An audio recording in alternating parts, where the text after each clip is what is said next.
Hello and welcome to English for You. I'm Seb. I'm Kathy. And today we are talking about Canada. We are continuing our class on Canada. So we learned last lesson that Canada wanted to change its flag, and it did change its flag in 1965. However, Canada isn't the only country that has done this or tried to do this. Actually, I didn't know if you knew, but New Zealand, another old British colony, tried to change its flag between 2015 and 2016. However, they didn't actually change it, did they? So did you hear about this? I heard about it, and actually I think it was pretty interesting. It was a pretty interesting activity, as it involves all the citizens to participate in voting on changing it. Right, they had a referendum, didn't they? A special vote on the issue. Yes, but however, receptions of the process and the official options were highly critical. And it was said that it was with no great enthusiasm shown among the public. And I think it was such a pity that from the aggregation of analyses, the consensus was that the referendum was a waste of money and a bewildering process that seems to have satisfied only a few. Oh, so we're saying that it was a waste of money having this big vote, and it was very complicated and people weren't happy. Most people weren't happy that they had that choice. In fact, I think not many people actually bothered to vote in the first place. So people in New Zealand didn't care that much about changing their flag. But people in Canada did care a lot about this issue, especially people in Quebec, which is the province we are going to be talking about today. So what is special about Quebec? Let's find out in today's article. Reading.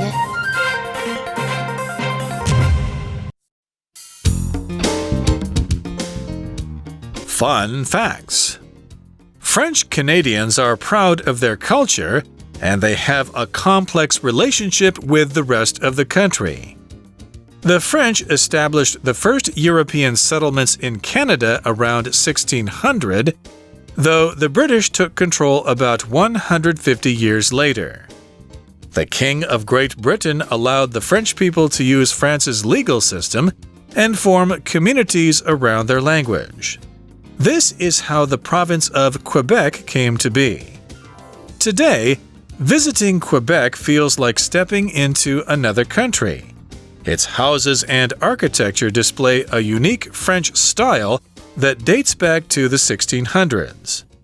The capital, Quebec City, has stone-paved streets and feels a bit like Paris.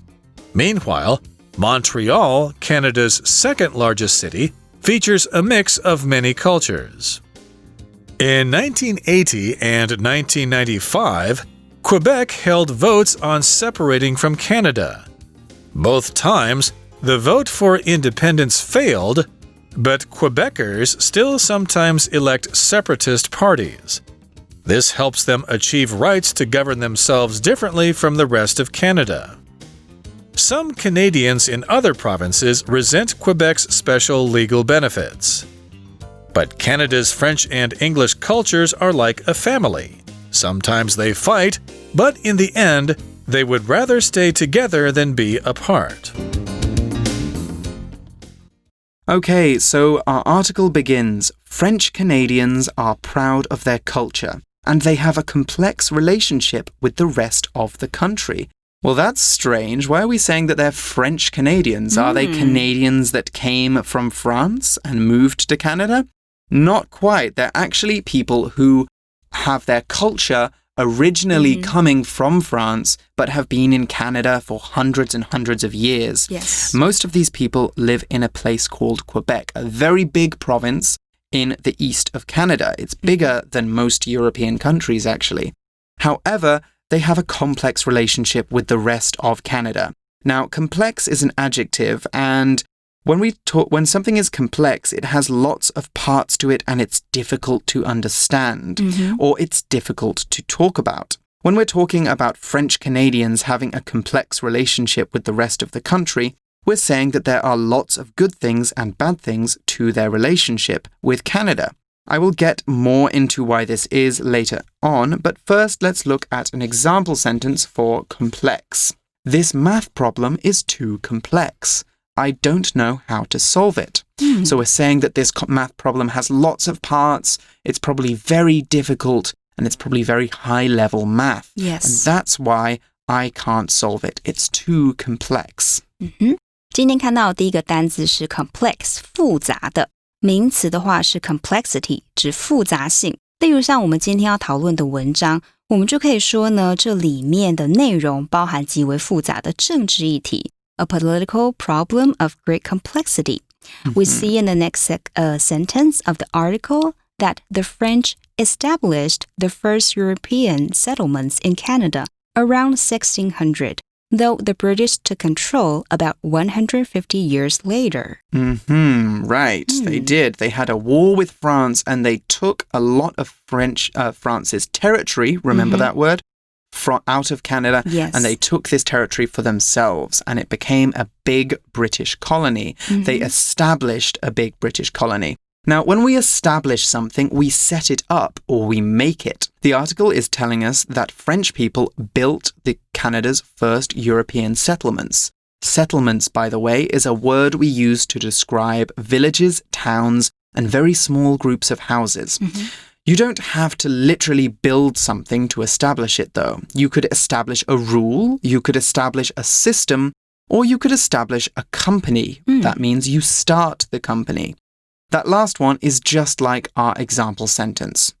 James established his company in 1992, and by 2005, it had become a big international business. 刚刚提到的 establish 就是建立、设立或是创办。这时候呢，后面会加上 in 做使用。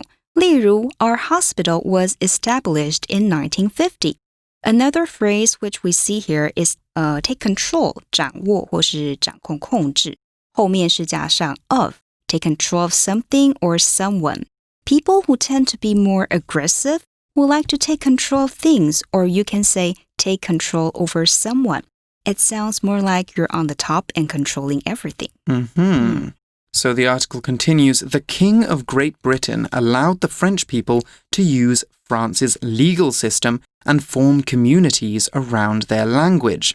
Okay, so normally when a country, or in history, when one country took over a place and made it part of that country, they would force people to change their language or change the way they were.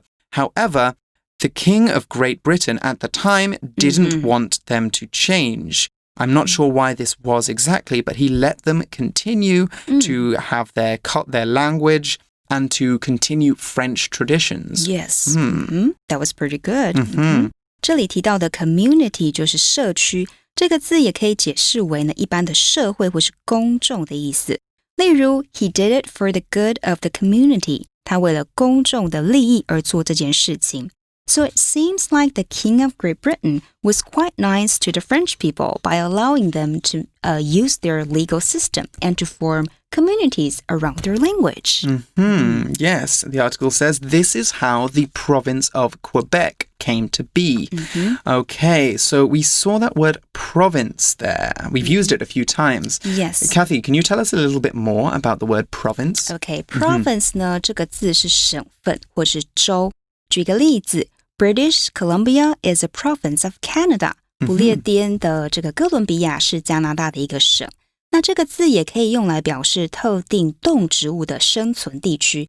例如 Australia is the province of the kangaroo. 澳大利亚是袋鼠的生长地。那这边文章当中有提到这个 come to something 意思是达到某个状态，而句中的 come to be 的 be 表示存在的状态咯。So this province, there's many provinces in Canada. We saw the province of British Columbia and the province of Quebec. So provinces are smaller than countries. However, the article says today, visiting Quebec feels like stepping into, feels like entering another country. Okay. Okay, and the reason why this is because our article goes on and explains to us its houses and architecture display a unique French style that dates back to the 1600s. 这里的房屋和建筑展现出独特的法式风格哦，其实是可以把这个历史追溯到1600年那个时候的。所以 architecture 指的是建筑，这个字和 agriculture 农业很像哦。同学呢，这两个字要稍微记一下，不要搞错咯。那这段当中还有一个字 unique 独特的，也是很罕见的，这边我们让 Seb 来解释一下。Unique. Yes, a very important word. You're going to use this one a lot. Unique is an adjective, and when something is unique, there is nothing else like it. It is the only thing of its kind. Yes. It is original. The reason why we are saying that the architecture in Quebec is unique is that it's not normal to see French architecture in Canada. What's more, if you go to France, a lot of the architecture is from different times. So the fact that Quebec's architecture is normally from around the 1600s is very special. It's difficult to find that architecture in other places. We could also say that this architecture sets Quebec apart from the rest of Canada. To set something apart, by the way, means to make something very different from other things. So here's another example of how we can use unique. The teacher thought of a unique way to teach math to the kids using games. OK, 今天第二个 pocket phrase 是 date back to 追溯到哦，始于过去某个时期。也是把每个字，大家可以把每个字拆开来看。这个单字呢，你可以把它想象成有一个月历，然后你用笔把一个日期圈起来，然后呢，你再把这个月历往前翻到上个月，你可以想象 date back to 追溯到，用这样的一个方式记哦。这里有个句子提供给大家参考 ：The construction of this Buddha statue can date back to 100 years ago. 这座大佛雕像的建造可以追溯到100年前。So it dates back to 100 years ago. Right, let's look at our next sentence now. The capital, Quebec City, has stone-paved streets and feels a bit like Paris. Okay, so we could also call those stone-paved streets cobbled streets. Yes. That is the other name for those. And these are very common in France, Germany, and other parts of continental Europe. So our article goes on and says, meanwhile, Montreal, Canada's second largest city, features a mix of many cultures. 同时呢，加拿大第二大城市蒙特楼市以融合多种文化为特色。上一句当中提到的 stone paved 为复合形容词，是形容石头铺设的意思。So Quebec has always had a difficult relationship with Canada, and at times it's even thought about leaving Canada. The article explains in 1980 and 1995, Quebec held votes on separating from Canada. Okay, so they would be becoming independent by separating from Canada. So the article then says, both times the vote for independence failed, but Quebecers still sometimes elect separatist parties. Elect 和 vote 这边呢有选举的意思。这句当中的 elect 可以和后面的 separatist parties 一起看，在这个时候可以解释为被选定的人们或是特殊阶级，表示魁北克人有时候还是会选分离主义者这个党派。那分离主义者是指有特定政治立场的团体，他们的目标呢是从现存的主权国家中分离出一部分领土，然后来建立自己独立的国家。这句当中的 the vote 则是某方所得到的总票数的意思。So Quebec is normally happy being in Canada, but sometimes they support the idea of separating, or they elect separatist parties. Exactly. Okay, so this has had an effect on Canada and on Quebec. Although Quebec hasn't left, this helps them achieve rights to govern themselves differently from the rest of Canada. Okay, we actually can call this, if we want to use a very fancy word, we call this autonomy. Autonomy is having the freedom for a government, the freedom to make decisions separate from the rest of a country. Okay, so that's what autonomy means. Okay, so they've achieved autonomy. Now, when we achieve something, that's a verb, we achieve an objective, a goal, or something similar, that's the way we can use achieve, we succeed in getting that thing. Yes. We are saying that Quebec is able to get rights to govern themselves differently to the rest of Canada. Similarly, if you achieve the highest grade in your class, then you get the highest grade. We could call getting the highest grade a great achievement. Achievement is the noun form of achieve.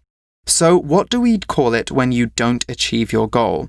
We could say that you fell short of your goal. 你失败了. When that happens, don't worry. We have a saying in English. If at first you don't succeed, try and try again. 一次不成，再试一次. So just keep trying and you will achieve what you want to achieve. Here's another example sentence. When he was 21, Alan achieved his dream of studying abroad in Italy. Okay, we have another word here, govern. Now, govern is a verb, and it's a special word that means to manage a country or region. You already know the word government. Well, govern is the verb form of government. A similar word to govern is rule, which is also a verb. The difference is kings and queens rule, especially when they make all the decisions in government by themselves. Normally, when politicians govern, it means that they have been elected by the people and they have to vote on the decisions they are going to make. So they are different styles of running a country, of ruling a country, governing a country. So let's look at an example sentence for govern. Taiwan's DPP party, that's the Minjindang, has governed the country since 2016. So they have been in charge since 2016. OK, 在刚刚那段里面呢 achieve 指的是实现达成，那也有达成目的的意思。如果你要说我完成了既定的任务的话，英文就可以说 I've achieved what I set out to do。那如果你说人生中事业有成，就可以用 to achieve something in life 来表达。另外一个刚刚提到的字是 govern， 指动词的治理统治。这里再跟同学提两个 govern 的其他意思，一个是决定或是影响。那用这个意思造个句子的话，我们可以说 The need for money governs his behavior。对金钱的需求左右着他的行为。另外一个意思则是控制感情等等的。如果你想叫一个人不要发脾气，你可以说 govern your temper。那这边文章接着说 Some Canadians in other provinces resent Quebec's special legal benefits。其他省份的一些加拿大大人呢不满魁北克的特殊的法律意义。那这边我们就要来请 Seb 来讲解一下 resent 跟 benefit 这两个字的意思咯。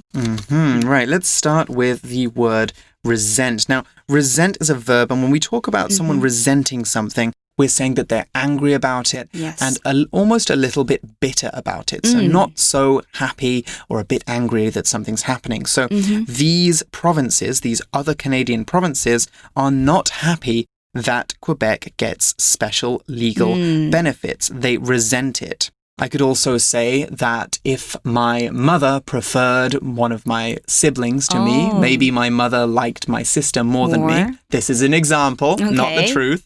I could say, I resented the way my mother treated me and my sister. I was not happy about it.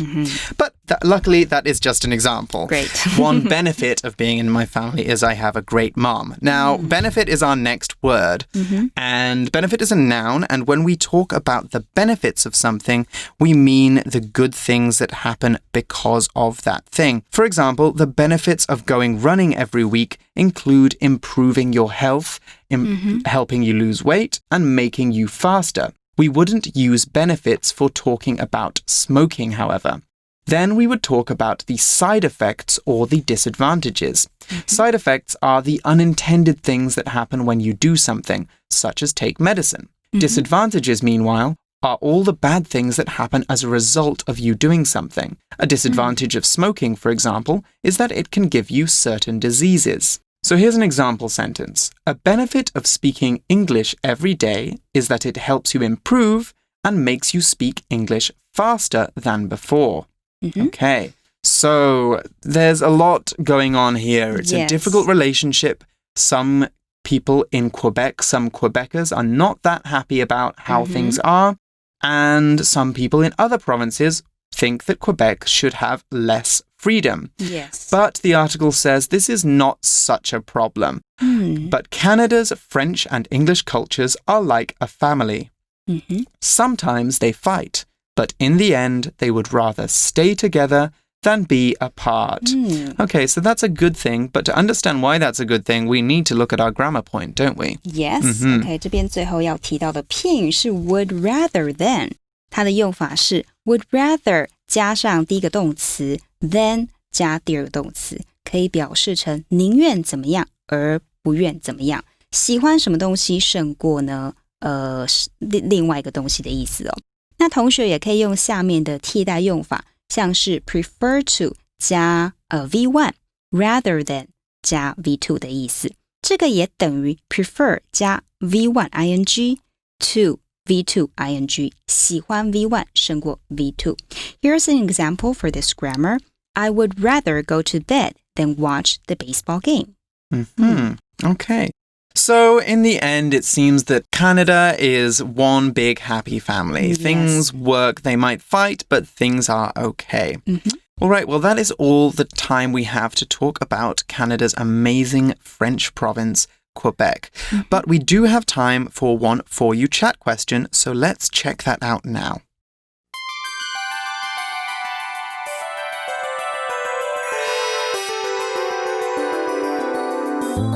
For You Chat. Okay, so we're going to be comparing Canada to some other countries now. We're going to be talking about why some countries react to separatism. That's the word we learned, where a country tries to separate and become a separate country. Yes. With what happened in Canada. So the question says, many countries go to war when a province or state tries to separate. Why do you think this didn't happen in Canada? Well, I think it's an interesting question. And I think the reason is because the French Canadians and the King of Great Britain both had something to do with this land. The French established the first European settlements in Canada around 1600, and the British took control about 150 years later. So this question also has something to do with the ending of our article. Canada's French and English cultures are like a family. Sometimes they fight, but in the end, they would rather stay together than be apart. And I think this is the main reason why they didn't end up in the war. So they're like a family. That could definitely be the case. I think also going to war is a very expensive thing. It is. And it can do a lot of damage to a country's economy and to the way things are there. So it can make a country poorer and it can damage how companies and jobs and everything work in that country. So perhaps the capital of Canada, perhaps the government of Canada did not want to damage things in Canada too much. They thought, we want to make sure they stay part of Canada. Maybe there's some other ways we can convince them. Maybe we can give them some special benefits, some special laws and say, okay, we'll give you these things. Maybe you can stay for a bit longer. Or maybe they could try and punish Canada. Some countries try and punish the state that separates by putting stricter laws on them. I think generally it works better when you reward someone than when you punish them, and it makes them happier in the long term. So it seems that what Canada did here worked very well. So we can hope that if this happens in the future in other countries will do similar things. Okay, well, that's all the time we have for talking about Canada today, unfortunately. The time has gone by so fast, hasn't it? It is. And I mean, it's the second biggest country in the world. We could do 8 more classes on Canada, but unfortunately, this is all we have time for. So you guys can discuss this For You Chat question, and we'll join you soon with more exciting articles. For English for You, I'm Seb. I'm Kathy. And we'll see you again soon. Bye. Bye-bye.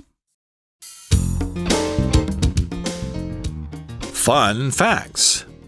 French Canadians are proud of their culture, and they have a complex relationship with the rest of the country. The French established the first European settlements in Canada around 1600, though the British took control about 150 years later. The King of Great Britain allowed the French people to use France's legal system and form communities around their language. This is how the province of Quebec came to be. Today, visiting Quebec feels like stepping into another country. Its houses and architecture display a unique French style that dates back to the 1600s. The capital, Quebec City, has stone-paved streets and feels a bit like Paris. Meanwhile, Montreal, Canada's second-largest city, features a mix of many cultures. In 1980 and 1995, Quebec held votes on separating from Canada. Both times, the vote for independence failed, but Quebecers still sometimes elect separatist parties. This helps them achieve rights to govern themselves differently from the rest of Canada. Some Canadians in other provinces resent Quebec's special legal benefits. But Canada's French and English cultures are like a family. Sometimes they fight, but in the end, they would rather stay together than be apart. Vocabulary Review. Complex. I love that author's complex stories. They are full of interesting details, though sometimes they're difficult to understand. Establish. This tea shop was established in Tainan in 1993 and now has stores all over Taiwan. Unique. Allison's art project got the top grade because she used some unique ideas that surprised the teacher. Achieve. The farmer planted his seeds in rich soil and achieved the healthy crops he was hoping for. Govern. The president spent so much time playing golf that he didn't govern his country properly. Benefit. One of the benefits of working in a coffee shop is getting free drinks at the end of the day. 智慧小补帖 Community. Province. Architecture. Separatist. Resent.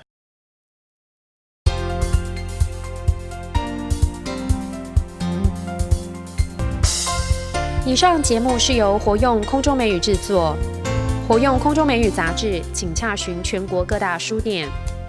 如欲索取试听教材，请来电02-2364-4000 02-2364-4000，或上网查询，网址是 www.english4u.net www.english4u.net